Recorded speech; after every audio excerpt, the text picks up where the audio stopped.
poster says the syntax of psychedelic time, fractals, endpoints, n times 0 points, something like that. What all this indicates is a set of ideas that I want to share with you that are a slightly different tack than my normal lectures. My normal lectures deal with the psychedelic experience as a generalized and historical phenomenon.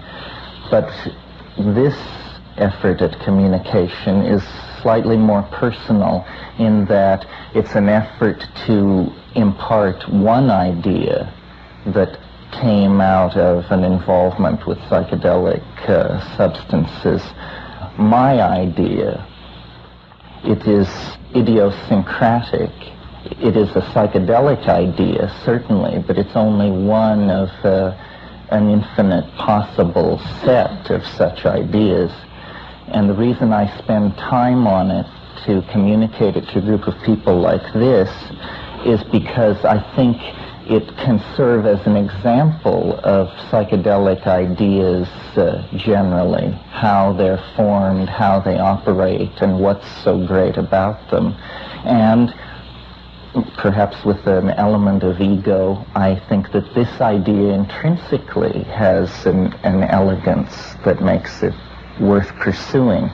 But before I talk about that, I want to talk about fractals for a moment as they're understood in orthodox mathematics, because the idea of fractals will serve as a basis for much of what I'm going to talk about. Fractals are technically defined as curves with a dimension greater than 1 and less than 2, or surfaces with a dimension greater than 2 and less than 3, none of which need concern us. What's important to know about fractals is that they have the peculiar property of presenting the same appearance at all scales. An example of a fractal in nature or a fractal-like phenomenon would be a mountain range, which when you get up to it and examine small pieces of rock that are sloughing off the face of the cliff and hold one up against the light, you discover that the edge of the small fragment of rock and the edge of the mountain range are in fact the same thing. And at first this doesn't appear startling because you say, well, the mountain is made of this stuff, this small boulder is made of this stuff, and it simply fractures the same way. But actually, a number of issues are being touched on in this phenomenon. First of all, when you begin analyzing nature, you discover that many forms of phenomena are fractal. Coastlines, islands, the way processes condense, the way solids condense out of liquids in cheese making, for example, or something like that. There are many kinds of processes where a single process is reflected and refracted at many levels of magnitude, so that the whole and its parts and many levels within the whole composed of its parts all have the same structure. Some fractals have been known for quite some time, since the late 19th century, but they were considered pathological curves because they had the property of infinite lengths in very short distances, because they adumbrate themselves so intricately that their length can be said to be infinite. In the same way, you can understand that very readily if you ask yourself, how long is the coast of California? Well, it depends on what we mean by this. Because the smaller the unit of measurement that you use, the more detail that will arise. And at some level, the unit of measurement is so small that it's smaller than the molecular interstices of that which composes California. And at that point, the length of the coastline becomes infinite. Okay, so you get the drift of what fractals are and how they've been treated by mathematicians, particularly one mathematician. You can't discuss fractals without giving all the credit there is to Bernard Mandelbrot, because if you don't give him all the credit there is, he'll ask you why not. So he has invented this branch of mathematics, he has perfected it, and he's given us marvelous books where you can see these curves. And I thought about making this a slideshow because the fractals are tremendously beautiful objects aesthetically, but I decided against that because I want to hold to ideas. This is a think-along lecture, by the way, and you're free to think along at any point that you feel so moved to do so. Okay, so that's what fractals are for orthodox mathematics. The psychedelic part, and what I did with this, was I began to think about time. I've always had this idea that our physics has failed us because it is not true to experience, and every advance in physics has been gained at the expense of moving the terms of physics further and further away from anything that could be called concrete experience, so that what we finally have is an integrated set of complicated equations that we are told correctly map at the microphysical or the cosmological level the objects of nature that we're interested in, but it does not come tangential to our experience. I'm sure you've heard me say this before. So I meditated on time with the idea of fractals in the background, and I noticed certain things which are obvious, except they have implication when the idea of fractals is linked to them. And they're trivial things, really. They're things like every day is rather like every other day, and every week is rather like every other week, and every year, and to some degree every century, and to some degree every millennium.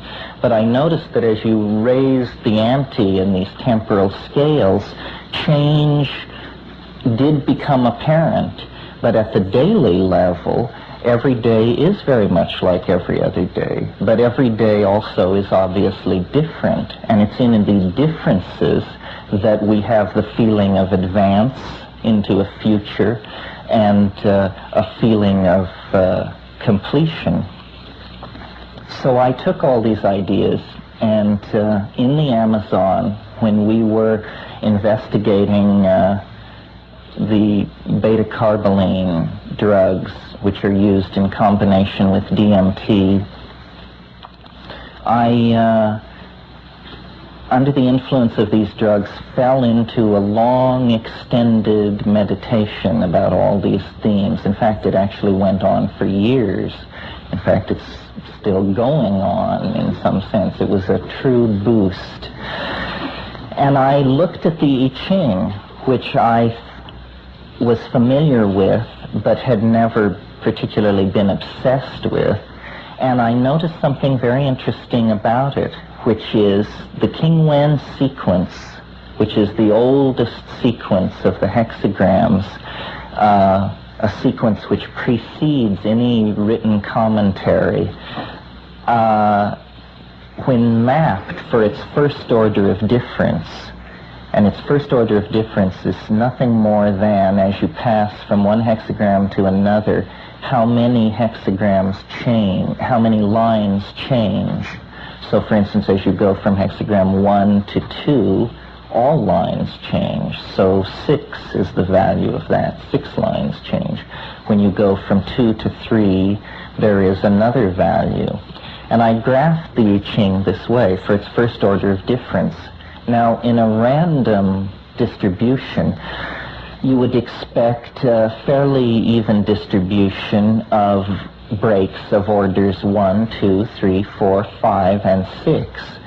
But I found immediately that there were no 5s whatsoever, no breaks of order 5, and that there had been an obvious effort to optimize breaks of value 2 and 4. So that in itself, I mean, obviously it's ordered some way, so this wouldn't be too startling to discover a property like that. And I should pause for a moment and point out, for people who have interest in the I Ching, that the I Ching is actually formed of 32 pairs. If you've ever looked at it, it's formed of pairs such that the second term in each pair is the inverse of the first term. Except there are 8 cases, naturally, where inverting a hexagram has no effect on it. The obvious case is where you invert the first one. It's all solid lines, so inverting it has no effect. In those 8 cases, the rule is all lines change. And you see following the first hexagram, which is all solid lines, is the second hexagram, which is all broken lines. So in studying the sequence of the I Ching, your problem is not really how are these 64 hexagrams arranged. The question is, how are these 32 pairs of hexagrams arranged? So I graphed the first order of difference, as I mentioned,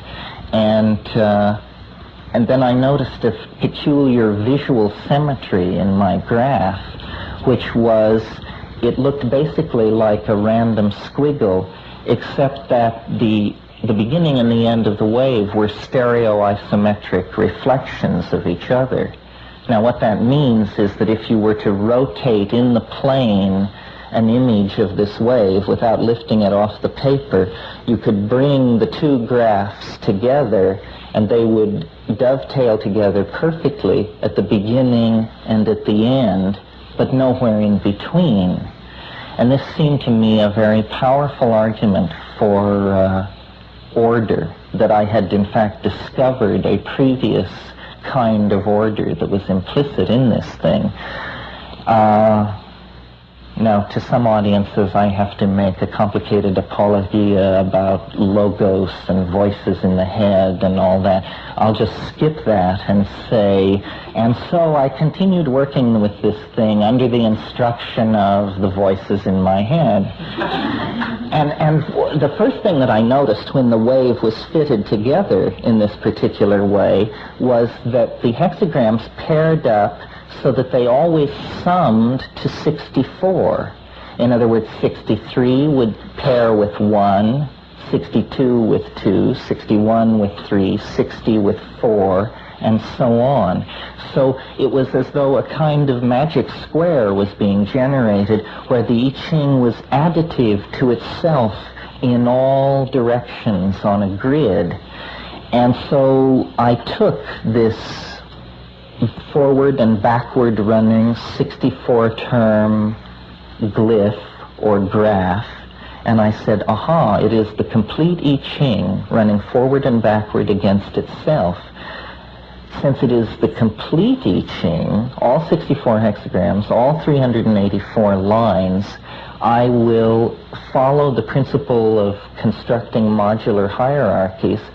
I will collapse it to the simplest term in a system of levels, and I will treat this rather complicated looking thing as though it were a line, one of only 384. And then then from there, over a period of years and many pencil sharpenings, we went to computers and produced very complicated versions of this graph, and then found a way to mathematically quantify it so that it could be, instead of a network of lines running forward and backward against each other, it became a single line running in one direction into the future. Okay, so now what's so great about this? In its own terms, it is a self-consistent idea about time that tries to be true to experience. It's saying that time is made of elements. It is not simply an event space, something required for things to have duration. You see, before Einstein, space was thought of as the place where you put things, the necessary adumbration of a thing having being was that it be in space. Einstein came along and said, no, time can be thought of as a surface, as a continuum, as something which in and of itself can affect the outcome of the propagation of a beam of light or an electromagnetic field or something like that. What this idea suggests is something similar about time, that time is made of elements, and that what we intuit about time is more true to the facts of the matter than what physicists are telling us about time. What we intuit about time and what astrology and all forms of prophecy and intuition and clairvoyance and all these things are the ideas that we can know about time by deploying our feelings into it. And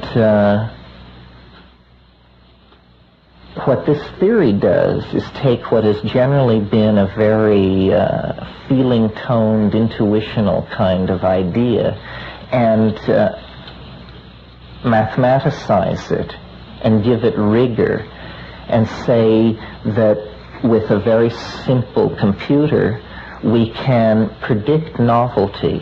We can understand, first of all, that what is happening in the world of becoming, the world that we all experience as beings, is that novelty is entering into being, and it is changing the modalities of the real world toward greater and greater levels of integration.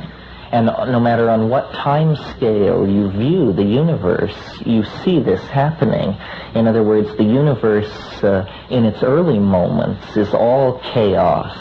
There are temperatures are too high to allow even interatomic bonding. So there's only a plasma of stripped particles, charged particles. And then as the universe cools, atomic bonds become possible, and atomic systems come into being, which indicate a more refined level of organization. And then later, much later, molecular systems, and on another level, stellar dust and star systems and organization of large aggregates of matter. Then life, and it represents another one of these quantum leaps in complexity, which is old stuff.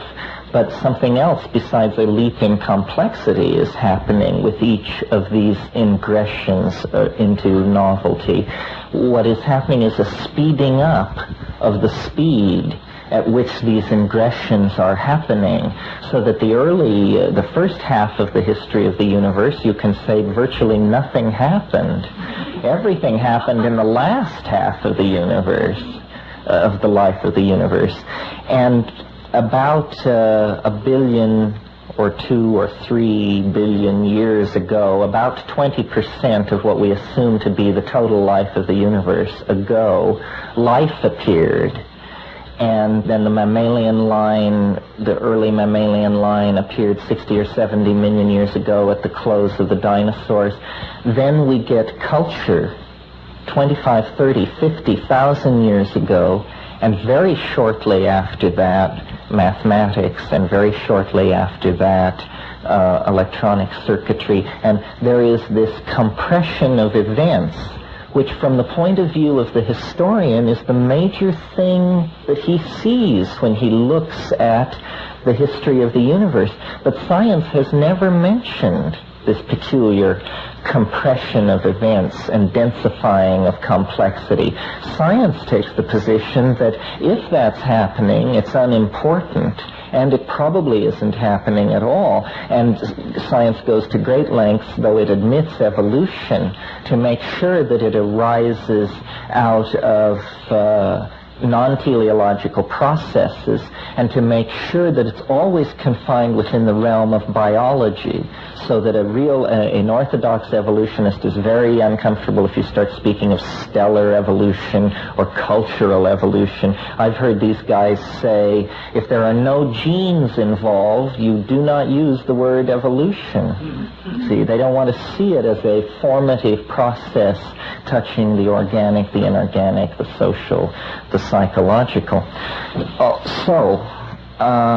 I took very seriously this deepening ingression into novelty, and I said it is a physical quality of the continuum that we're existing in. It is not a loose and unconstrained tendency, but it is a predictable tendency, like charge, speed, momentum, that kind of thing. And I noticed something very interesting about the number 384, which, if you'll recall, is the number of lines in the complete set of the I Ching.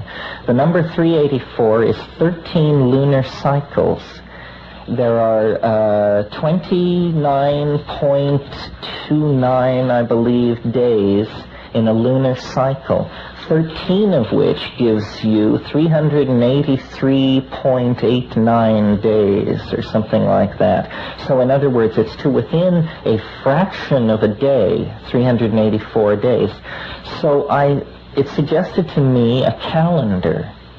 And then I noticed that in hexagram 49, which is revolution, it specifically says the magician is a calendar maker. And then I used resonances of this 384-day solar year, resonances of 64. So, for instance, I would take the 384-day year and multiply it times 64. This gives you a period of time which is 67 years, 104.25 days.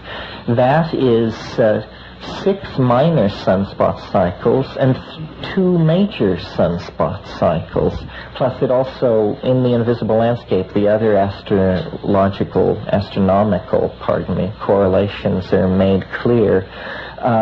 When you rise to the next level, when you take the 67-year cycle times 64, you get 4,306 years. This is very close to let's see, half of a zodiacal age. In other words, the precession of the Earth on its nutational axis requires about 25,000 years. And that is what is spoken of when they talk of the Piscean age, the Aquarian age. They're talking about how through the slow procession of the equinox, it is moving from sign to sign, and it takes about 2,000 years for a sign to be transited. So 2 signs can be transited in exactly the cycle of time indicated. I've spent so much time laying this out because I've noticed in other lectures that I've given of this theory, what has come through to people is the notion that I have a prediction about the end of the world, that I predict an end time. And then there's always lots of questions about what is your eschatology, what kind of an end of the world do you foresee? But what I really am interested in is not the end of the world, but everything which precedes it. And that's what this wave is looking at. And by comparing the wave with the computer to various historical periods, defining the quality that the wave is describing as novelty, which is this form of connectedness, we have been able to get very good fit between certain historical periods and the wave. And naturally, since the wave is a mathematical fixed entity, once you have a good fit to one historical period, if it's a very good fit, the wave will fit then all of history, so that you can say you've been using Periclean Greece as your benchmark date with a certain idea about how the wave must look in that period. So then you find a configuration that fits. You say, okay, that perfectly fulfills my intuition about how the wave should look for Periclean Greece. However, I have an equally strong intuition about how it should look for the French Revolution. So now let's scroll forward and see how it looks against the French Revolution. And as the intuition of the fit builds, you define the number of applicable cases where the wave seems to be working. And we have done this and settled on a date, which I discussed a little bit last time, which is November 12, 2012. And someone brought up that the Mayan calendar also predicts the end of the world, whatever that means. It simply means that your calendar spins off its axis and you have to reset your clock. Maybe. It may mean something else. Whitehead, who I'm a great follower of, had the idea of what he called epochs. And he pointed out that a constant, for instance, the speed of light, we'll say, which is a favorite constant, the speed of light has only been measured for about 80 years. And yet all of our physics hinges absolutely on the supposition that this is unchanging over the life of the universe, 20 billion years. And so what sample of 20 billion years have we looked at? We have sampled 80 years in one spot in the universe. And yet from that our physics is extrapolated. Whitehead had the idea of what he called epochs, which were like bubbles in the universe of possible time. And within these bubbles, certain laws were operating. And they would operate consistently throughout the bubble. But when you passed beyond the bubble, you found a different set of physical laws operating. And very recently, this idea, I noticed, has been brought back with this inflationary nothing cosmology that's catching on, where the universe may have a false vacuum bottom and may be suspended in a much deeper, stronger, denser vacuum. But what this theory is suggesting is that there are not only epochs of very long duration, such as the epochs which were in force when temperature and pressure in the universe were such that molecular organization couldn't sustain itself, we'll say. There may be very short epochs where laws manifest that are normally hidden. For instance, the puzzle of human history is something like this. 1 million, 2 million years ago, there were only monkeys on this planet, and a very advanced bipedal chimpanzee, perhaps. Now suddenly, there are atom smashers and video games, Barry Manilow, all these things. And this has happened with startling rapidity. And it well may be it is because mind is manifesting, the constraints on mind as a force in nature have been lifted over the last 10 to 15,000 years, and nature and mind is claiming these new levels of freedom. And what I see happening, and this is why these lectures always seem to gravitate toward the future, is we are living in a very pivotal time. The time that we inherit from science is a time to humble you, to dwarf you. It tells you that the sun will not fluctuate for another billion years, that species come and go, and that, in other words, that on the temporal scale that you don't matter, and that now doesn't matter. But when you look at the release of energy, the asymptotic speeding up of processes, we tend to be xenophobically oriented toward the human. So what we say is that human history is taking place. But if you were an extraterrestrial lying off in your flying saucer and looking down at Earth, you would not see species. This is a Linnaean European concept that aids in the cataloging of natural products.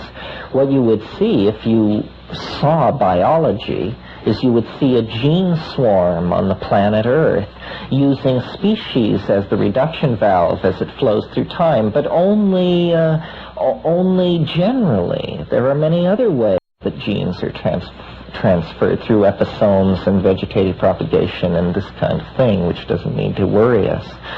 But process and information, which is what has been happening from the very beginning. The atomic system codes and releases more information than the plasma. The molecules have a similar relationship to the atomic systems, and so on, right up to the cultural systems. And now we have reached the point where the culture is cohering, and we are becoming too big for the planet. All the natural resources are running out. All the political institutions which normally control the monkey tribe are breaking down so that every man can know everything, which makes previous forms of social organization virtually impossible. All of these things are happening, and it is because there actually is closure into these shorter epochs. We can now, after almost 1,000 years, if not more, of moving man off the stage and saying, no, man is not the image of God, man is not the beloved of the Creator. We are on a small planet around a small star off on the edge of the universe, and our fate, if we have one, rests in our own hands, if in anyone's. This may not be true in the sense that if we change our values and say that nature conserves complexity and strives for complexity, if that's true, then the human neocortex and human society are the most precious and advanced objects and organizational dynamics in the universe. Now, I want to talk briefly about something which happened in the past, possibly, hypothetically, and how it relates to this running into the short epochs where all time and culture and information seem to flow together in a kind of psychedelic eternity, an information stasis, a kind of standing wave hologram that is the now. I mean, I believe the poster says, Plato says time is the moving image of eternity, because we talked about that last time. Julian Jaynes, who was a psychologist at Princeton, talked about what he called the origin of consciousness in the bicameral mind. And he said that in pre-Homeric times,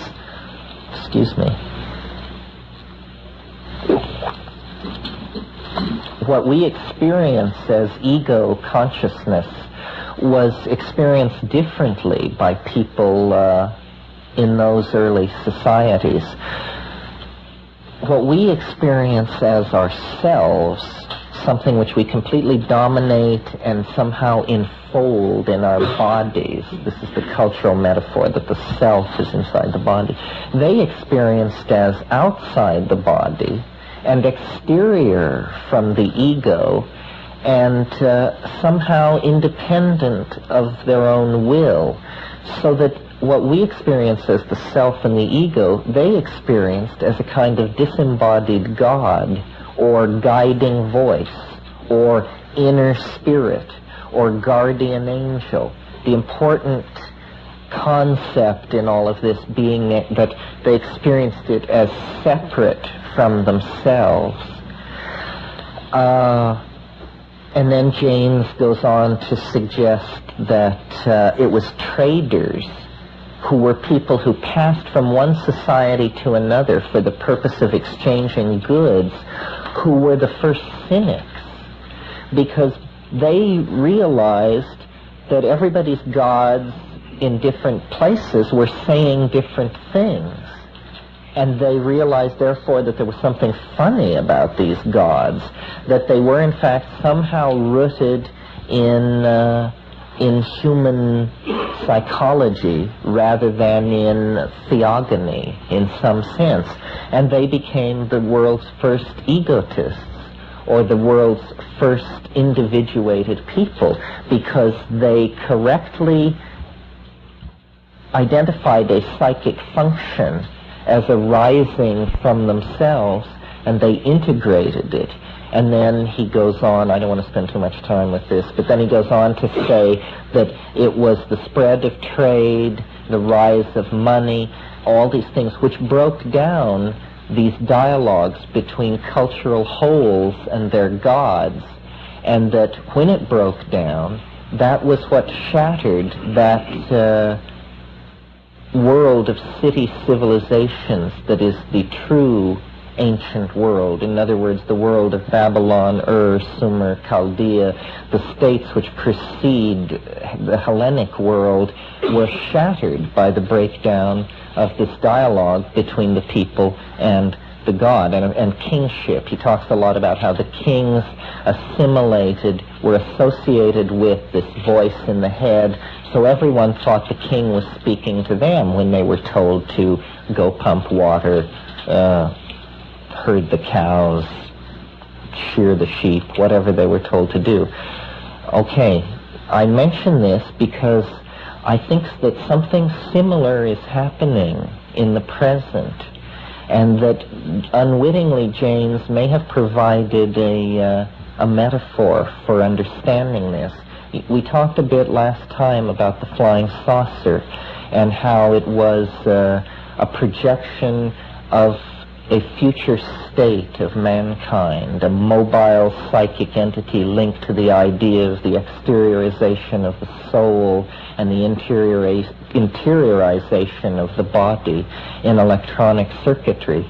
I think that what we all experience as our culture, fashion, rock and roll, politics, music, media, all of these things which we experience as the clothing that we must put on in order to be able to talk to each other, this is a kind of God, or a kind of autonomous psychic function that has slipped out of our control, or which has arisen outside of our control as a legacy of this earlier process of integration in the Hellenistic period, so that phenomena like the nuclear freeze movement, or the rise of the term networking,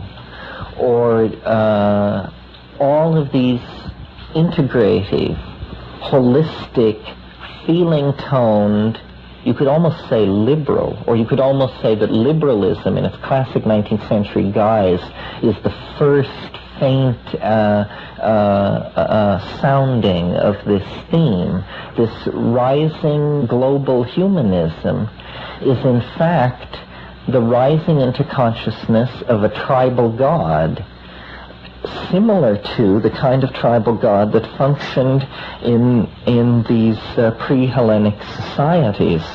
And however, in the present cultural context, cultural evolution is happening so fast that it is not going to take a millennium to pass through, the first faint enunciation of the theme, the full-fledged exploration of the theme of cultural wholeness as exteriorized God, or godlike mind, to the integration of it. And the psychedelics, I believe, are the key to moving from wearing culture like clothes to recognizing that culture is this intensifying reflection of an aspect of the self and integrating it into the self, And that's what all the hullabaloo is about, I think. And I think that this is happening. And if the date 2012 means anything, it means simply that we could take that as, we could make a statistical model of what's happening and say that on November 15th, 2012, a sufficient number of people will have integrated this state of global electronic selfhood that it will be irreversible. That up until a certain point, when any stochastic process begins to happen, or when any cascade begins to get going, up until it has a certain momentum, there is a possibility of many different bifurcations leading to different end states. But once a certain amount of energy is in the system, then you can say, it's going to go all the way. And I prefer to probabilitalize all of these predictions of the end of the world, and to think of them simply the way you think of a particle in the quantum mechanical model. When we assign a position to the particle, we understand that the particle isn't at that position, that that point is merely the center of a cloud of probable positions, any one of which could be occupied. Nevertheless, outside of a certain short distance from that point, the probability of finding the particle drops off asymptotically. So it's a cloud of probability, and this date up after the first of the century is the center of a cloud of probability. Now, what kind of ethics decline from that kind of a position? It seems to me obvious that the first thing that's apparent from that is that you don't sit around waiting for the apocalypse. You understand that as soon as you push yourself over the brink, you've done the major piece of work that has to be done in your cosmos. From then on, you just sit around watching it happen. So it's an invitation. We're all very fortunate. It reminds me, and I probably mentioned this last time, I think about it fairly often, of the Irish prayer, "May you be alive at the end of the world." Probably we all have a very good shot at it, but I have no idea what the probabilities are for any one of us.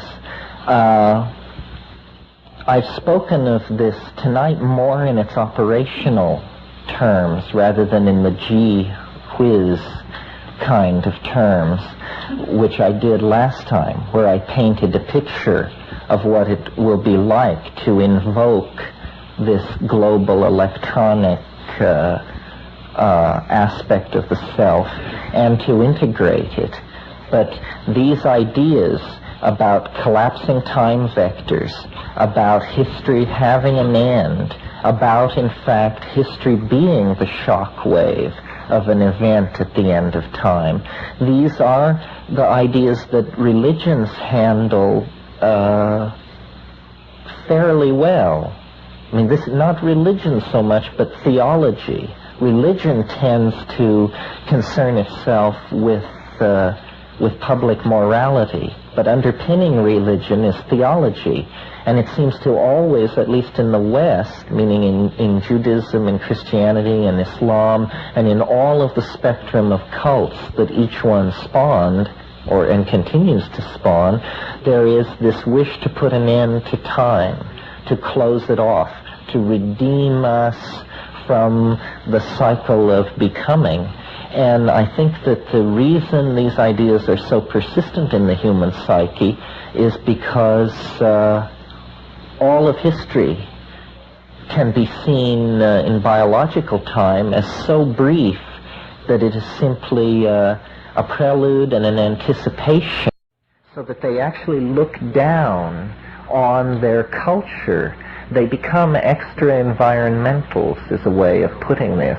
They act the role of the extraterrestrial, and we all can act the role of the extraterrestrial when we adopt this extra-environmental position. It can be viewed as alienation if what arises out of it is a feeling of forlornness and being cast into being, as Heidegger says. But that need not necessarily be the feeling. The extra-environmental is also tremendously freed from the cultural conditioning. And when you travel, you are always an extra-environmental, and you have a very deep insight into societies that you may only spend a short time in. I think the emerging archetype of the other or the alien is an effort to integrate alienation and actually make it a positive thing.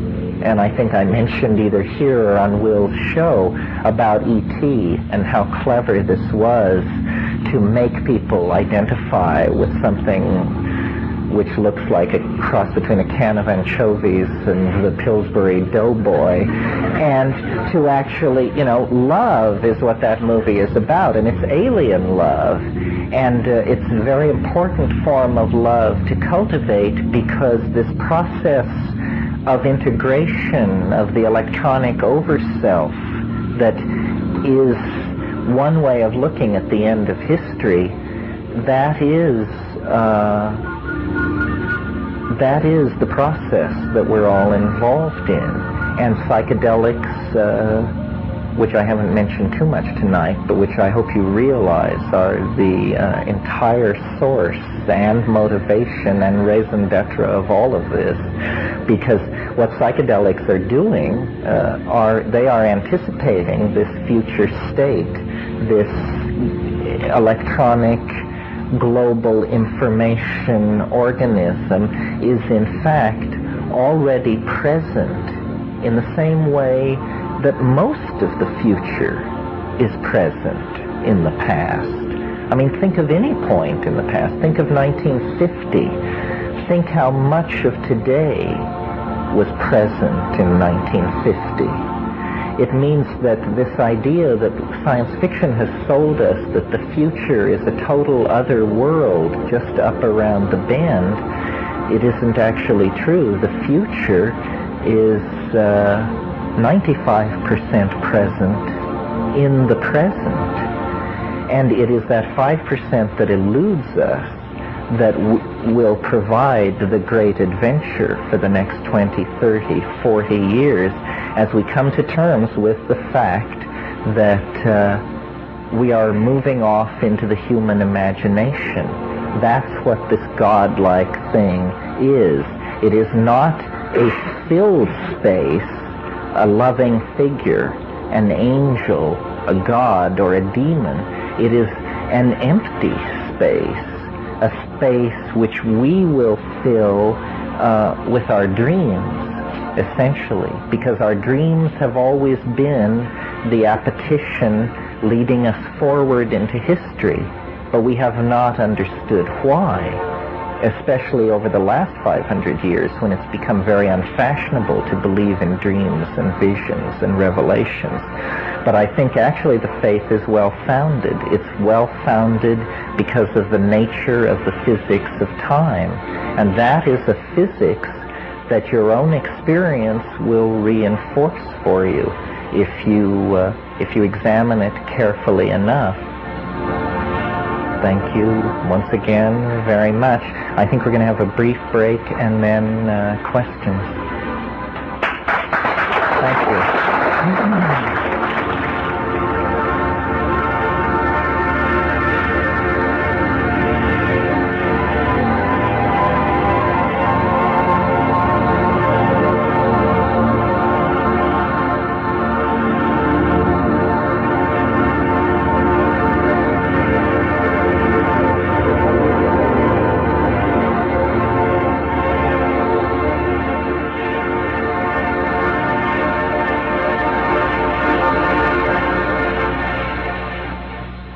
There's no question but what the human imagination has now taken to itself so much power that it can no longer remain on the surface of the planet. We sort of have to part company with the planet for our own good and for its.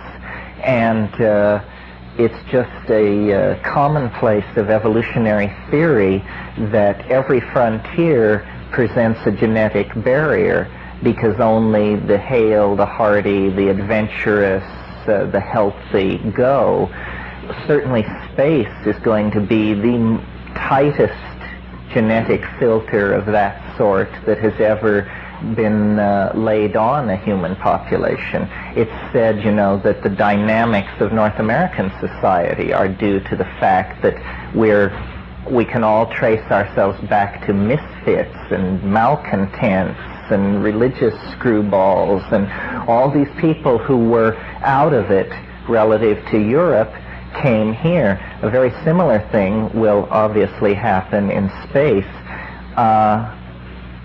But your question is interesting. I can't quote him exactly, but when I spoke in Santa Cruz, Tim Poston, who's a mathematician, after it was all over, he quoted a modern poet saying, "It won't end with a statue of Jane Mansfield 50 miles high. It won't end," and he lists several things. "It will just go on. It will continue and continue and continue." And perhaps that's what human society will always be about. Perhaps there will always be a tacky element, and we will always flop on the seamy side. But I'm not sure.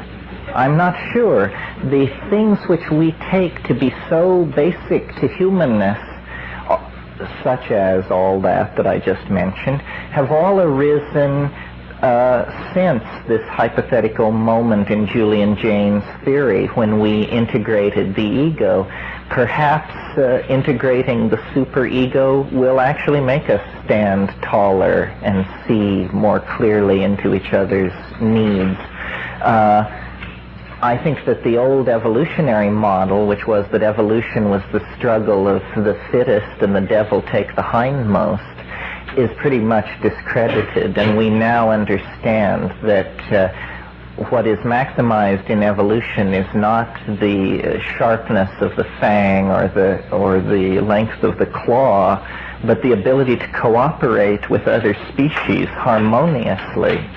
That's what's being maximized. Every parasite, every disease wants to be simply a benign parasite. No disease wants to see its host die, because then the party is over for everyone. So I would say, in answer to your question, I'm hopeful, but I certainly, humans are a perverse lot, and I suppose reasonably what one can hope for is incremental advancement toward the good. I studied political philosophy under Joe Tussman, and one of his favorite remarks he used to say to us was, when you look around at the world, it's a terrible show to be run by angels, but if you think of it as run by monkeys, pretty amazing. Another question. Any other question? Yes. Yeah, I'd like to know if you've had any experience with ketamine, and what you think of its place in the future, and whatever. Interesting question. What about ketamine? What do I think about it? Well, different things. First of all, you all know what ketamine is, or shall I briefly sketch it? Okay, this is a psychedelic drug that's recently come on the scene that is what's called a dissociative anesthetic. It was used as a veterinary and children's anesthetic from the early 60s onward, and it was only slowly was it realized that at low doses there were peculiar psychic phenomena, and when done as an anesthetic, it's done 600 ml IV push. That means straight into the vein under pressure as fast as you can, 600 milliliters, which would be just like being hit by a truck. But when it's done for its, I don't like to say, recreationally. So when it's done for its psychic effects, it's done like 100 milliliters IM into the muscle. And it's a troubling psychedelic because a lot of people, I think, are doing it who have never done any other. And I think that would be very, very misleading. When I did it, my first reaction was complete amazement that here was a category of experience that I had no idea existed. In other words, it was a slot on the bookshelf that I didn't realize was there. It is not like mescaline, not like LSD, not like psilocybin, not like DMT, not like ayahuasca, not like any of these things, and yet you cannot get away from the fact that it's a powerful psychedelic.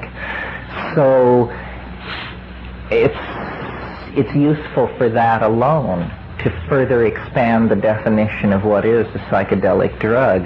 The problem that I have two problems with it, and both of them may be curmudgeonly on my part, so you don't have to take it from me. The first one is that it's very easy. The first thing that happens after you've done ketamine is you cease to be concerned that you've done ketamine. Before there is any other effect, that effect takes hold. And that's a funny thing. I'm on these tryptamine hallucinogens, you are fully aware that you've taken a drug, that you're walking on eggshells, that you should keep yourself alert to what's going on, and in other words, it puts you on your toes. You know you're in a dimension of risk and opportunity, and you comport yourself that way. On ketamine, your definitions dissolve so completely that it's a major accomplishment to realize that you're a human being on a drug. You keep discovering and losing that realization. You keep saying, oh yes, that's what it is. I'm somebody and I'm stoned somewhere. And that's what this is. Now it's coming back to me. Which brings me to the second thing about ketamine, which is puzzling. And this is a problem with all psychedelic drugs, but you have to sort of get a life strategy for dealing with it because it's important to overcome.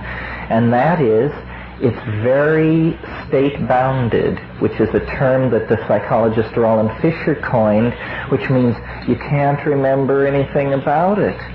It's like an intense dream where you're intensely dreaming and the alarm goes off, and as you stumble to the shower, it's just, and there's nothing there. And ketamine is very much like this. While you're on it, there is a complete conviction that this is of staggering import to you and mankind. And then it is just totally mercurial and elusive and slips away. Now that in itself is obviously an interesting experience. And so ketamine seems to teach obliquely. It teaches you that there are psychedelic states that you might not have called psychedelic. It teaches you that there are wonderful insights that totally elevate you, that you can't remember 15 seconds later. So it sort of teaches you the richness of mind, but by example rather than by the imparting of information that you can take away. And then whenever this question is asked, unlike my acquaintance John Lilly, I always feel like I have to say to people, if you're going to take a new drug, you should go to the medical literature and read it. And I know there's this much in reprints on ketamine because I have it. And what it will tell you is that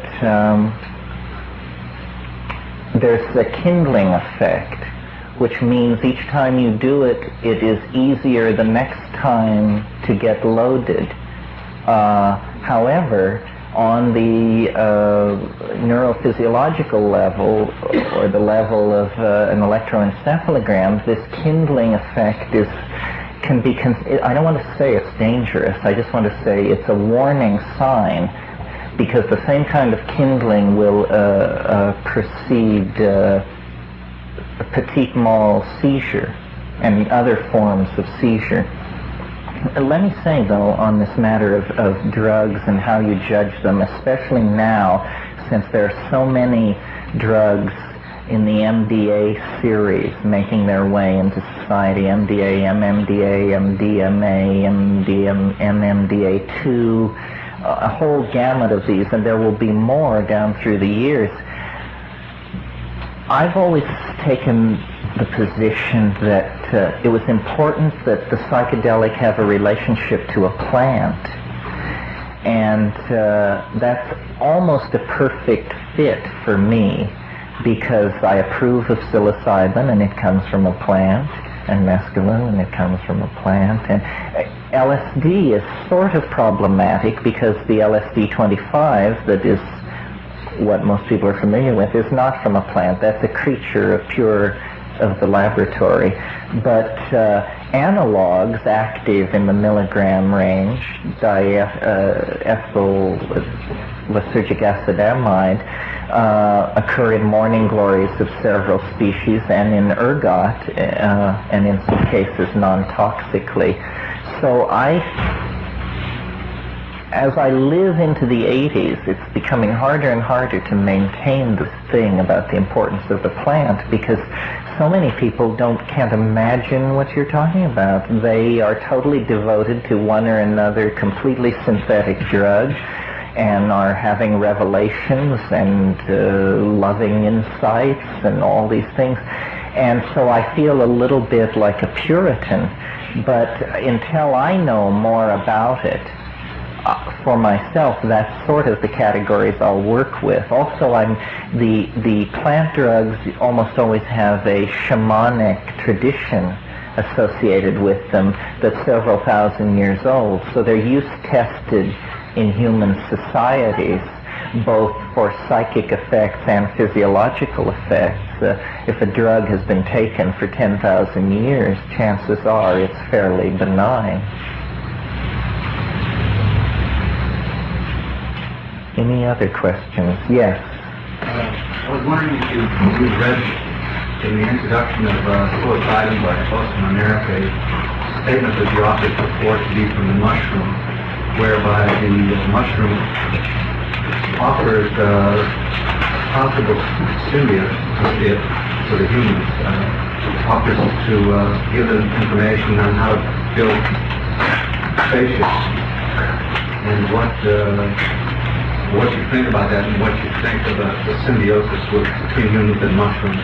Or, just taking mushrooms. Have you ever reflected on that? Have you read this introduction? Yeah, I've read that introduction, yes. You're a brave man to ask the question. Oh no, I shouldn't kid you. I wrote the introduction. Because I am Otios and my brother is Oaniric. I can tell you this now because this book is going out of print. Well, when we wrote that, that was straight transcription. That's what the mushroom said. I don't know exactly what to make of this. These things stretch our categories because because it deals with our own definition of humanness. It's curious that the psilocybin mushroom that my book is about, or that our book is about, occurs in the dung of domesticated cattle, the Indian humpback cattle, Bos indicus, so that it has been since very early in human history, in a sense, a symbiote of man, because a symbiote of a domesticated animal, which man had a symbiotic relationship with. And when you study symbiosis among lower animals, you often find this situation where it isn't simply two species involved, but three or even more. The mushroom has this peculiar ability to invoke or allow or trigger a voice in the head, this logos-like phenomenon of information unrolling in your head. No other drug that I'm familiar with does that consistently, and our model of what psychedelic drugs should do has no room in it for this. Our model of what psychedelic drugs should do is derived from Freud and then secondarily from Jung. From Freud we derive the idea that the psychedelic drug should introduce you to neurotic thought processes, repressed memory, traumatic experience, guilt-laden incidents that have been forgotten, this sort of thing. From Jung, we inherit the idea that beyond that there is a landscape of myth, and that we will encounter the great mythological motifs of the collectivity of the human psyche. But what psilocybin seems to be saying is that yes, these two areas do exist, but beyond them and far larger than them, if we can speak of such dimensions in terms of relative size, there is an area which has very little to do with humanness, collective or particular. It is simply like a landscape. It is a world in the mind, but not related to our neuroses or our religious, totemic and mythological figures. It is in fact highly independent of the human ego, but nevertheless discoverable through these drugs. And in those dimensions we come up against things like the voice of the mushroom claiming to represent a galactic form of organism, or what are conventionally called angels or demons or jinns or afrits. In other words, these traditional but rarely encountered by modern people autonomous forms of psychic existence. And we have no models for those things. For our civilization, the other, if it exists, can only come from the stars, in ships. It must be a carbon-based life form with the political and social and intellectual aspirations similar to ourselves. Science is not yet ready to entertain the idea that all points in our universe may be cotangent, that every form of intelligence in the cosmos may have the potential to communicate with every other in the here and now. Simply because to do this, science would throw open a floodgate of information that it cannot deal with. The repression of magic has been a very important part of science's program for explaining the world, not because science has anything an intrinsic antagonism to magic, but simply because magic, if tolerated, would unleash more information than any scientific theory can cope with. Scientific theories must first limit the amount of information that they're dealing with before they can begin to model things. So in answer to your question about the mushroom and its role in human history, I've gone through many changes about this since the mushroom began talking to me, since I wrote that foreword. I have a manuscript now which one of the titles that we toy with for it is Alien Intelligence and Psilocybin, although it probably won't be called that. A lot of what it deals with is the fact that postmodern people, which is you and me, are getting in touch with something which the modern worldview cannot handle at all. For modernity, voices in the head are a clear instance of pathology, and yet for the Hellenistic world and the postmodern world, voices in the head are a clear aspect of following the path. And this was classic before the rise of the forms of reductionist thought that characterize modern thinking.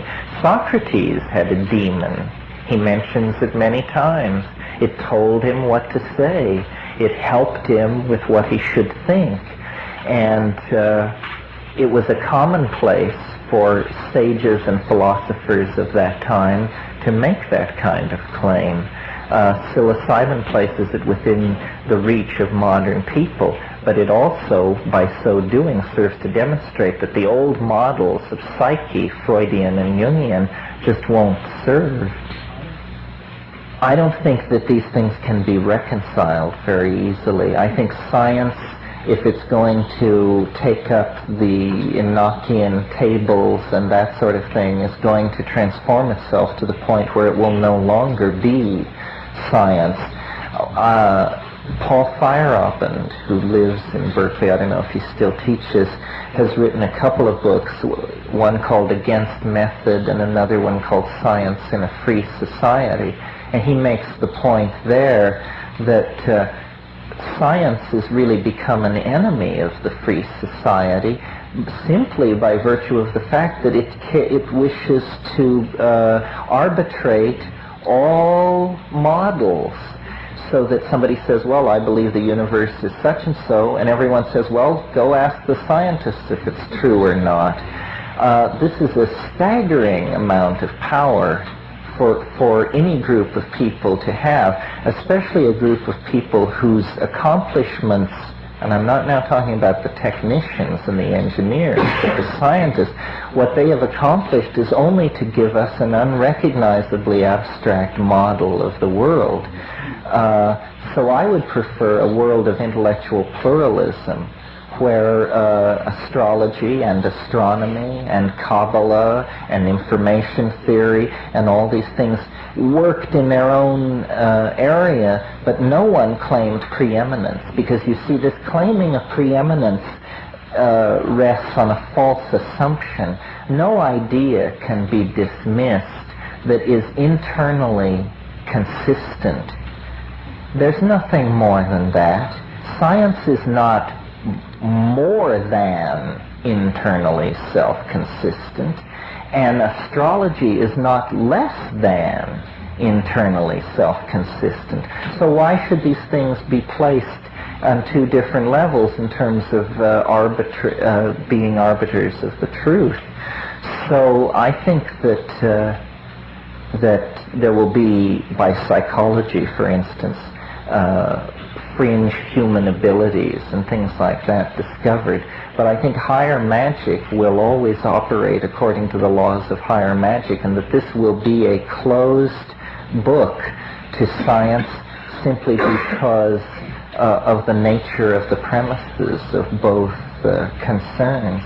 One of the things I didn't get to say about this time theory that I put down this evening was that it's a very anti-scientific theory. It cannot be integrated. This is not merely a physics of time that can be grafted onto orthodox physics and have science survive, because what I'm saying has certain consequences in the realm of cause and effect and experimental design that make what is normally called a scientific experience out of the question.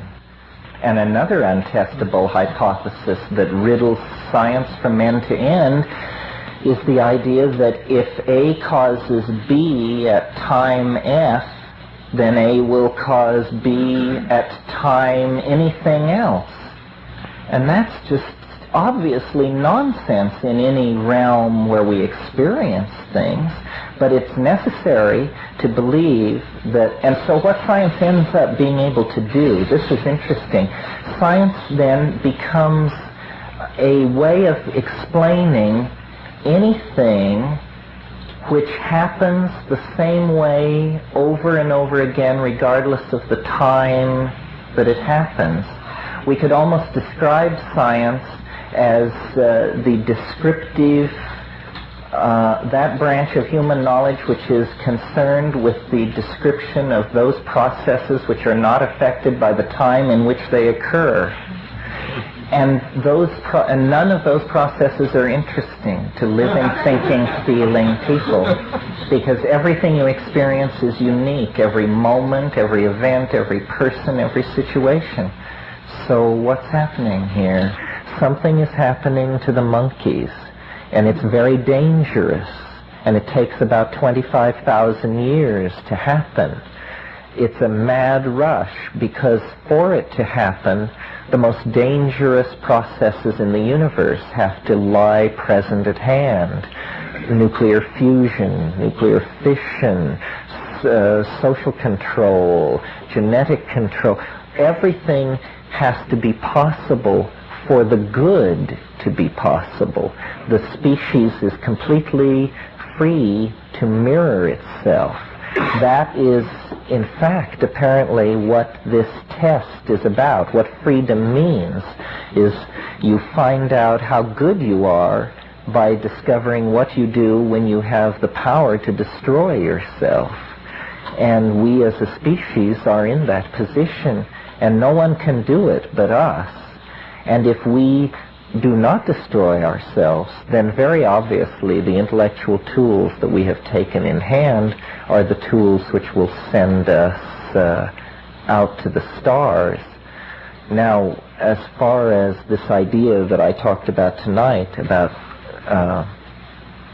temporal fractals and the nature of time and that sort of thing, that is only one aspect of this conquest of reality by information. And I think you can see, if you look back through biological and cultural history, though no one, so far as I know, has ever actually described it this way, what it really is the conquest of dimensions. With the earliest forms of life, they are like the amoeba. They essentially have a tactile perception. They can only perceive what they are immediately physically in contact with. And then in slightly higher organisms, you get the evolution of cells which distinguish light and dark. So there is at least the idea of a sense that there is something out there that comes and goes that cannot be tactilely recorded. It's the coming and going of light.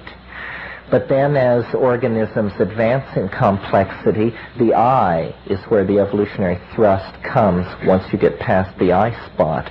Then there is a sense of things at a distance which do not tactilely impinge upon the organism, but which nevertheless have importance for the organism. They are distant pieces of food or distant enemies. And the organism learns to move toward or away from these things, and toward or away are dimensional concepts. Then, when you get truly mobile organisms, you get, for instance, like monkeys or that sort of thing, they move in a much larger control space, and they move through it to grasp what they desire. And you get the evolution of a tactile sense that is under the control of the eye.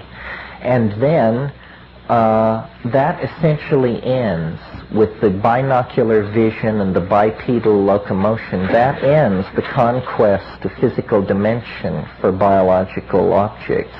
But you then get language, which seems to have something to do with time, because language allows memory and the recollection of memory, so that past states can be brought to bear on the present with an eye toward anticipation of the future. And suddenly you realize that what language is allowing this organism to do is to claim a whole new dimension. Language, then, is a dimension exploring vehicle of some sort. And to what degree, we don't know.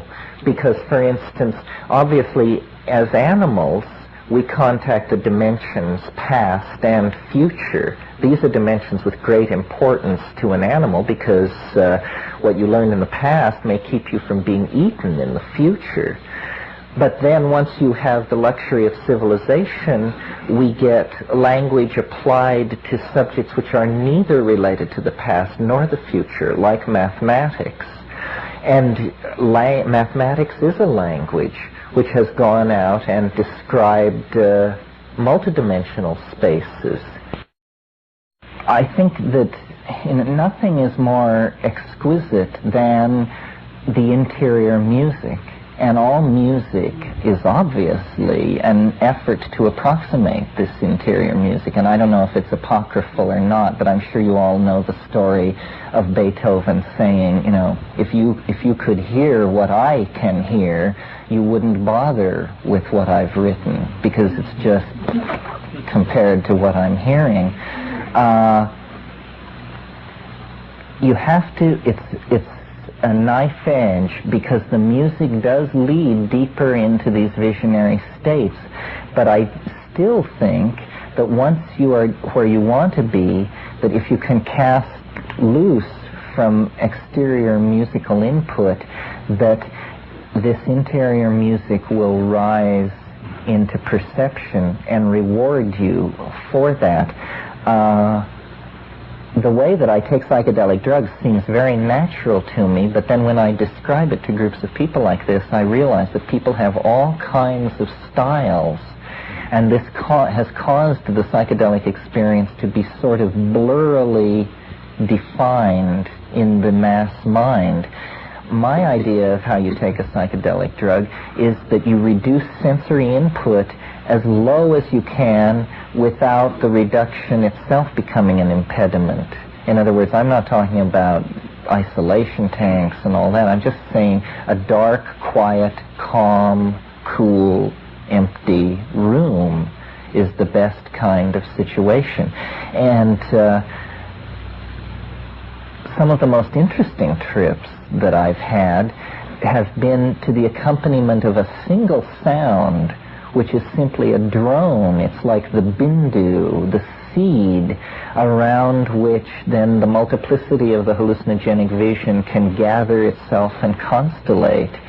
I mean, I blush to tell you this, but some of my most interesting trips have been to the accompaniment of my floor heater, which makes a buzz like a refrigerator, and that buzz becomes, the cutting edge of a light, which is like a comet giving off in the eddies of its trail hallucination, all the hallucinations there are.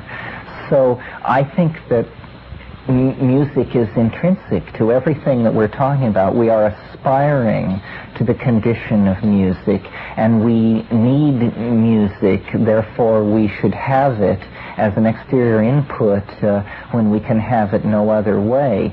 So saying that that I don't listen to music during those states is not a put down of music. Music is obviously the ideal, because it is one of these tonal languages that you understand by hearing. It is an Ursprach. It's a language of emotion. Yeah. Real quick question. According to the graph that you developed, it seems to me, and to the end date that you were able to pin down, that you could have almost your own running biorhythm chart based on this graph and tell whether novelty is going to be coming up in the next week or 3 months or whatever. Have you gone that far? Oh yes, definitely. One of the things that I do is I have a counseling service called Anamnesis. And the reason I organized it as a counseling service was because I wanted people to interact with my wave on the level of their personal history, and I didn't want them to be contaminated by being my friends. So I basically just advertised this service in Common Ground, which says something about understand novelty in your life, maps of the past and the future, this and that, and then people come to me and I interview them about their life, and we search the wave for a good fit to their life, and then we integrate their wave as a statistical component of the larger wave, and then we can make maps of the present, the next 6 months, the next 10 or 15 years at different levels, and then people live it out and see if it works. see if when the graph indicates novelty in their life should be increasing, it is increasing, and when it shouldn't be, it doesn't. It's like I've invented a one-term form of astrology. It only talks about novelty. It tells you when it will go up, when it will go down. It doesn't, in any given situation, say what will happen. It only defines the level of novelty that must be fulfilled by whatever happens. Synchronicity, you see, one way that I think of this time wave is orthodox chemistry, physics, biology, probability theory, all these things go together to describe what is possible. So you say, could an asteroid strike the Earth? Let's ask the scientists. They say, well, yes, it's possible. There are enough of them. The probability is very low. Or you say, can we cleave this molecule with the input of this energy? And you say, well, yes, it's possible. Physics allows for that. But what my theory seeks to describe is not what is possible, but what out of the set of all possible things, why is it that certain things undergo the formality of actually occurring? It is as though they are selected out of this vast pool of possible things which could happen without violating any known laws. But out of that vast reservoir, certain things undergo the formality of occurring. And once they have occurred, the fact of their occurring has defined the level of novelty in that now past moment. And so that's what it's like. This novelty wave is an additional variable which has to be added into physical laws. It's the variable which dictates what out of the possible states, which ones actually are realized. And it's the flux, the coming and going of that wave of novelty which controls that. Now, if you're in a highly novel situation, then you get what Lilly calls cosmic coincidence, or Jung calls synchronicity. You get obvious connections which have no obvious casuistry behind them. They are connected through meaning, not through the chain of cause and effect. And that is simply happening because the level of novelty is so great that these sideways connections are beginning to come apparent. And at the end of time, or at the ingression into this higher dimension, I think this will become excruciatingly present in the foreground of our experience. In other words, synchronicity is getting stronger. Coincidence is getting stronger. The world is becoming more irrational. Science did work better in the 19th century than it's working in the 20th, because reality is slowly slipping through its fingers. There was a maximum moment when the dreams of science and the nature of reality overlaid almost perfectly, but now reality is growing beyond it and pulling away from it. And I think soon I shall be pulling away from this meeting. Thank you very much. The Platonic doctrine, that scene where Plato proves that the slave understood geometry without ever having been taught by asking him certain questions. The doctrine of recollection, that all learning is recollection, and he called that anamnesis. That's great. That's a great title. Yeah, well, we're word folks. I think that's wonderful. Well, I hope you'll read The Invisible Landscape and let me know what you think of it. Around at local bookstores, etc.? It's fairly hard to get. I think they're selling it out front. But did you mention that memory is somehow connected to time? Yes, I did. I was talking about how being able to have memories is a kind of conquest of the temporal dimension, and was a very important moment in biology when animals could be enough outside the present to say, oh, I've been here before, or I know that I can't swim, or I know that's a trap, I should avoid it. and I was talking about how memory was a part of this evolutionary conquest of dimensions, which begins, just with tactile nearness, and then light, and then motility through walking, and finally memory and anticipation of the future, and then finally, as in human society, anticipation of thousands of years of time and recovery of thousands of years of time out of the past, not just personal experience. Well, I kind of see that my memory is not perfect, it's judgmental. And in that sense, maybe there's a saving factor, because as I live in time, if my memory is perfect, then why update it? That's true. That's true. Yes, we live in the present in a sense because we have such bad memories. Thank you for coming. Oh, I'm glad you enjoyed it.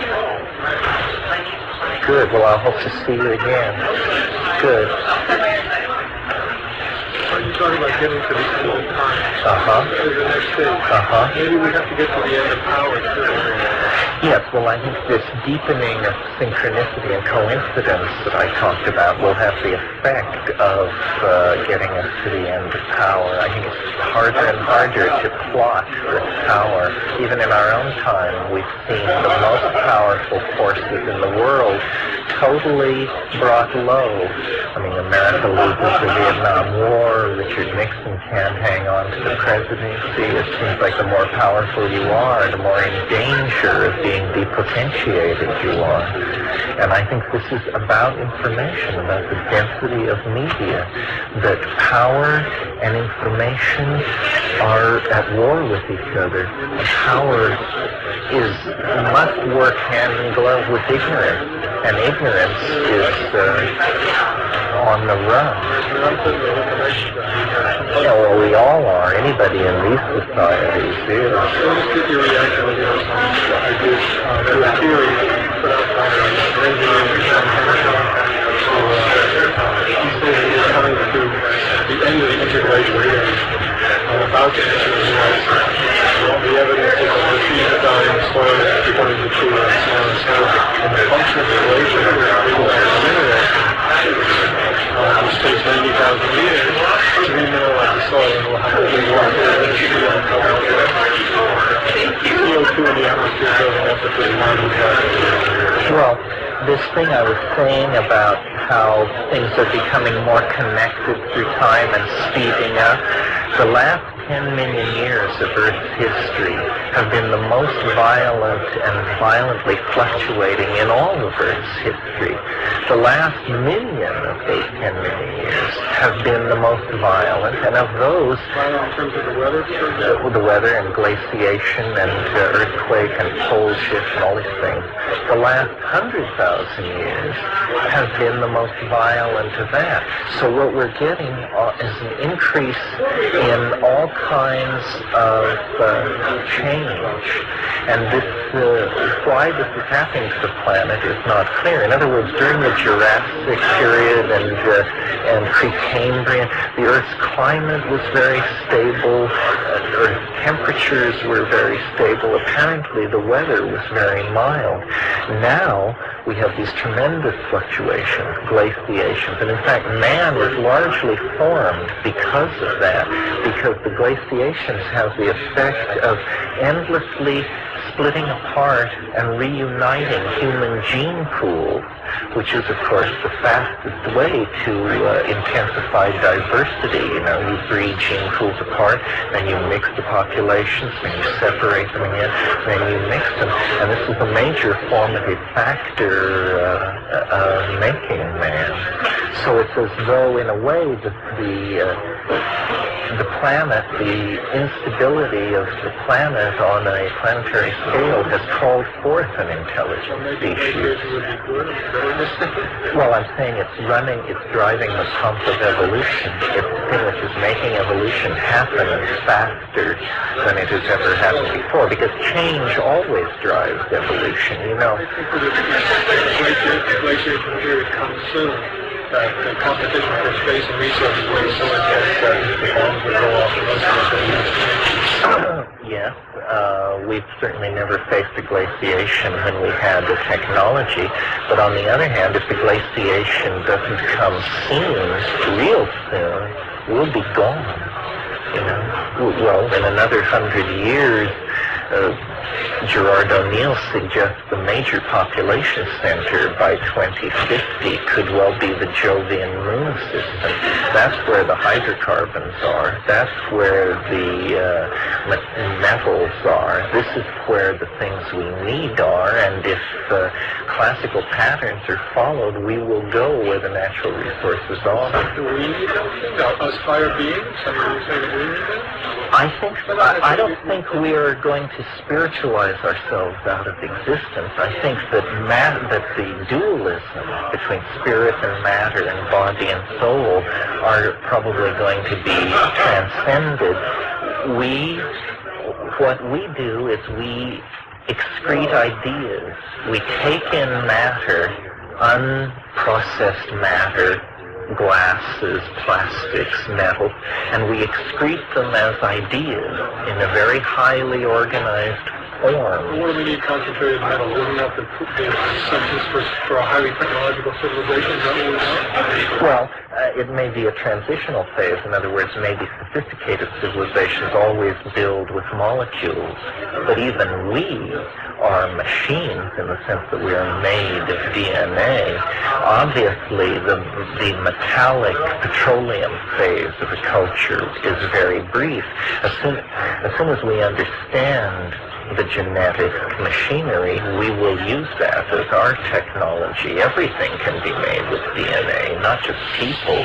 You can make telephones and soft drink containers, and everything can be made this way. I really hear kind of ambivalent with technology, which I don't share. I mean, I think it's something we have to resist and ignore and all this stuff. And I hear part of these run toward this, this place where the new center is going to be out there with the medical stuff. I don't want to go there. Well, it wasn't you. Someone at the last one asked this very question. Said, there are two directions to turn the earth into a garden, to recognize that we are the stewards of the ecosystem of the planet, to try to rein in our Promethean, Faustian tendencies, or what I'm saying, which is space colonies and this Apollonian, non-Earth-oriented culture, which I kind of lean toward because I think that the other possibility was foreclosed sometime in the 18th century, that to achieve now that no-growth, ecological, earth as garden civilization would require unbelievable savagery being unleashed because there are too many of us. Now the only way out is up. That's true.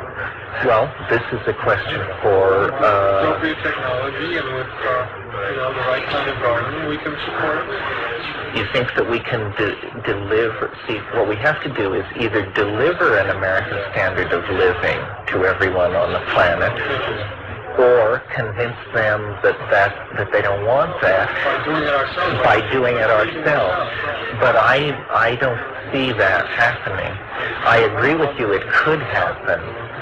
Yeah, the space colony is wonderful because it really splits. Everybody has to come and say, because here we're talking about building a machine larger by 1,000 times than any machine ever built, and say, is this the answer to man's problems, or is this a deeper plunge into the nightmare?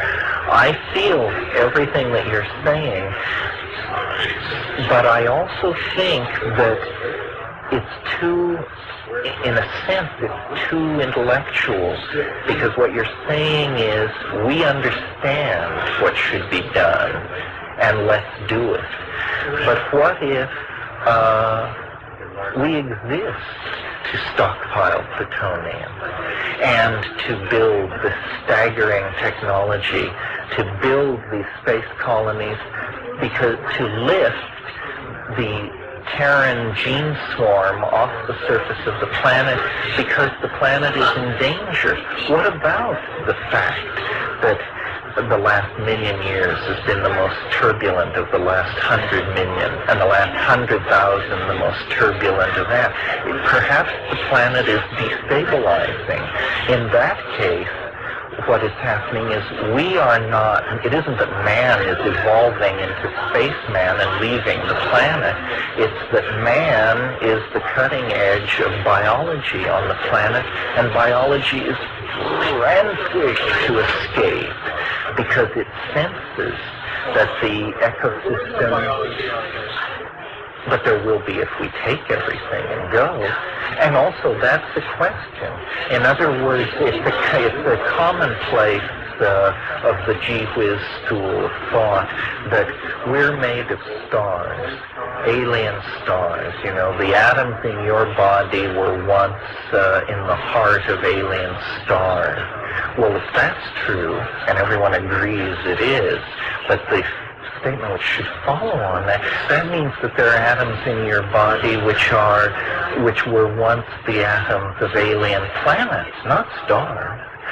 So I think that the galaxy is no barrier at all to biology. Our biology is a barrier to understanding how biology really works. Co-evolution quality was very much into space colony. George Wall led explanation, which I read that he said the space colonies are going to be such highly organized places in terms of our present culture and politics. They're going to be totally authoritarian systems because they have to be. Everything has to be totally controlled and in its place for those kind of very fragile environments to survive. On Earth, you can have a very relaxed, liberal atmosphere. On the space colony, there's going to be a prison. Maybe. Because, you see, the Earth is a prison, and we are threatened by toxicity and plutonium and all these wonderful things. Plato, on the other hand, thought that the minimum governable size of the human population was 50,000 people. Now, which is more likely to give rise to a totalitarian nightmare? A society of 700 or 1 billion people with short resources on Earth with hostile neighbors, or a swarm of space colonies, several hundred of them, each with a population no more than 50,000 and spread through a volume the size of the solar system. See, I think we stand on the brink of the greatest age of pluralism since the Greek city-state, and that it's not true, this whole thing about control. It's here is where there must be staggering control because there are hydrogen weapons stacked like cordwood. We must have thought control, not of populations, of leaders. They agree on both sides. This is the place where there is no pressure. We have no idea how dangerous to ourselves the threat of extinction is, whether it occurs or not. Just the weight we are carrying around, knowing that we could become extinct. If there were 100 space colonies spread through the solar system, man would be a galactic species. There would nothing short of the explosion of the star could threaten all genes aboard the space colony, and everybody will go. We are simply the guy who gets to push the go button. But the animals, the plants, the bacteria, the fungi, everything. The expansion of human consciousness. His long-time interest in plant hallucinogens, drug experiences generally, and the conscious development of conscious alternatives led him into the investigation of the phenomenology of religious experience worldwide, but particularly that of primitive people against the background of nature. His interest led him on a journey to the Amazon basin, where he discovered a way in which these states became available to himself directly. Terence McKenna, I wonder if you could share with us that experience that shaped your life and work since that time. Certainly. There have actually been a number of expeditions through the Amazon that I have participated in. The earliest in 1971, the most recent in 1981. In 1981, a joint ethnobotanical expedition composed of people from Harvard and the University of British Columbia went down to Iquitos in the far east of Peru, and my brother was part of that expedition. He is an ethnochemist at the University of British Columbia. We were looking at ayahuasca, which is a hallucinogenic beverage taken over a very wide area in the lowland jungles of Ecuador, Colombia, and Peru. And we were also looking at a very little studied hallucinogen called ukuhe, or curacao, which is used by the Witoto, Bora, and Muinani people. And in both cases, these hallucinogenic drugs are based on DMT, or DMT in combination with some other chemical which potentiates the experience. These are probably the two least studied of the hallucinogens, although ayahuasca is a major folk religion over a very large area and is involved in shamanic curing and is very familiar to the poor classes of the lowland jungles of Peru, and is well known among the mestizo population. The curacao is a much less known drug, and we were studying it because the orthodox pharmacological theories say that it should not be orally active, and yet it is. So there was a scientific problem there to deal with. Something of discovering a new reality for science.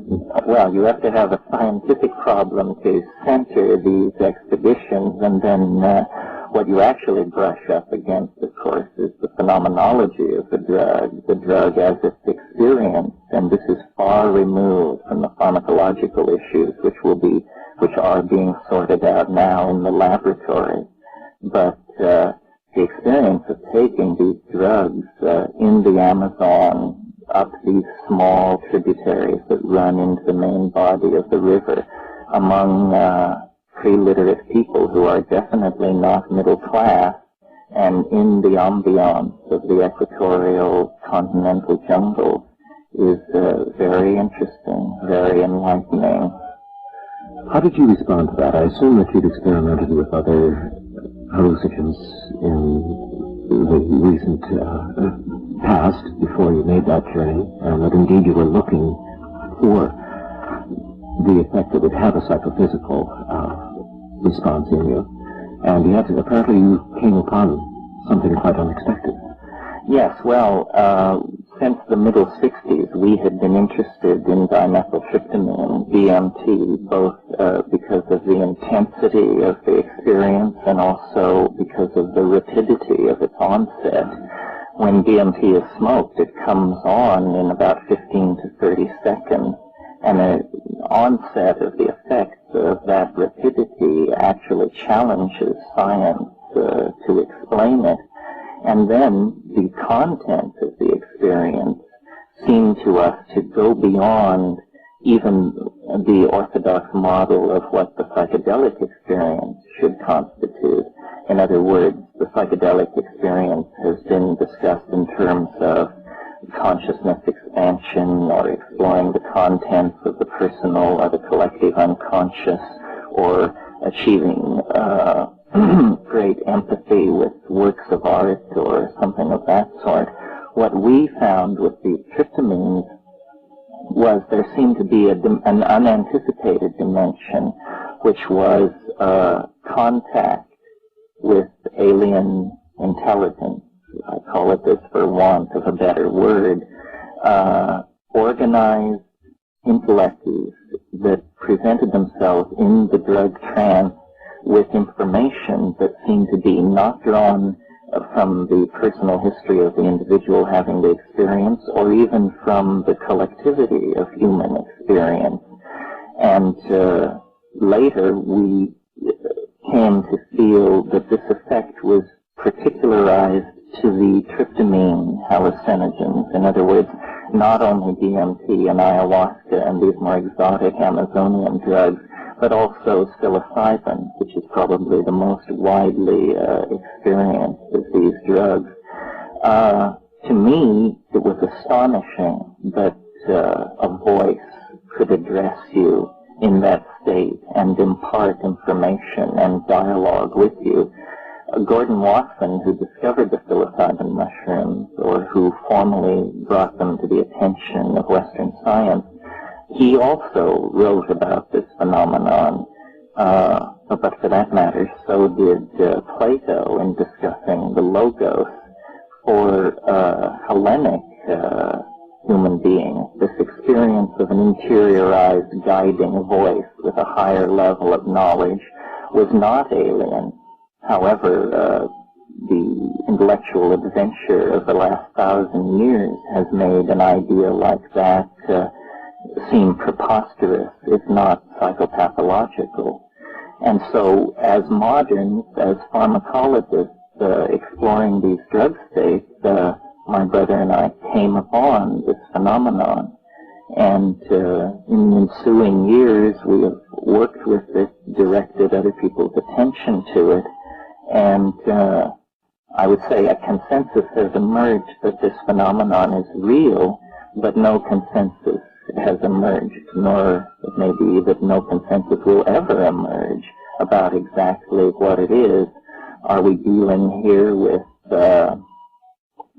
an aspect, an autonomous psychic entity, as the Jungians would style it, a sub-self that has slipped away from the control of the ego, or are we dealing with something like a species overmind, that kind of collective intellect, or are we in fact dealing with an alien intelligence with all that that implies? It's not an easy question to answer. It's not even an easy question to grapple with, because I think the phenomenon does not manifest itself except at doses high enough that, taking now psilocybin, that the drug can be distinguished from any other drug. And that would be my personal definition of the effective dose of a drug. You should be able to tell it from any other drug.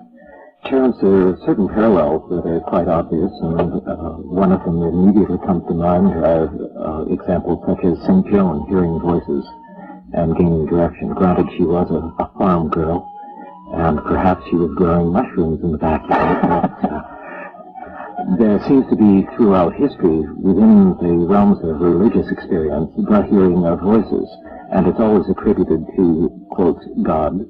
Right. Whatever that image is for the individual who's experienced.